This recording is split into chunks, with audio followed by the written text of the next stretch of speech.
नहमदहू व नुसल्ली अला रसूलिहिल करीम अम्मा बाद फ़ाऊज़ु बिल्लाहि मिनश्शैतानिर रजीम बिस्मिल्लाहिर रहमानिर रहीम। इस्लाम एक पुरअमन मज़हब है, सलामती वाला दीन है। जो इस्लाम में दाखिल हो गया, जिसने इस्लाम कबूल कर लिया, वो अमन में आ गया। कुरान करीम में रब्बी कायनात फरमाते हैं, वातसिमू बिहब्लिल्लाहि जमीअन वला तफर्रकू, और अल्लाह की रस्सी को मजबूती से थामे रहो और तफरके में मत पड़ो।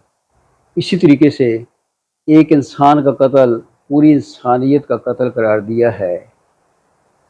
आज हम सब उलमाए कराम, तमाम मसालिक के उलमाए कराम से, तमाम पाकिस्तानी कौम से, तमाम इदारों से यही गुजारिश करेंगे कि पाकिस्तान की आज़ादी, सालमियत, इस्तेकाम हमारा ईमान है। इसकी आज़ादी और दिफा के लिए हम सब एक हैं, हम सब एक हैं, हम सब एक हैं। हमें तमाम मसालिक की पासदारी करनी चाहिए, तमाम मसालिक का ख्याल रखना चाहिए।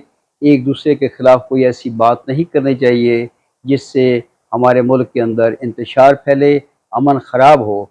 इसीलिए जो ज़ाब्ता अखलाक भी आया है हुकूमत की तरफ से, उसमें भी ये ऐड है कि अपने मसलक को छोड़ो नहीं और दूसरे के मसलक को छेड़ो नहीं की पॉलिसी पर अगर अमल करेंगे तो इंशाअल्लाह ताला बिल्कुल अमन अमान रहेगा।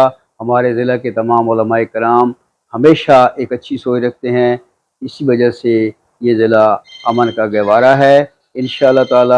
इंशाअल्लाह ताला इस दफ़ा भी इंशाअल्लाह अमन अमान कायम रहेगा। और आखिरी शेर के साथ कि न झुके थे, न झुके हैं, न झुकेंगे, सर तन से जुदा होगा जो वतन की तरफ बढ़ेगा। वमा अलैना।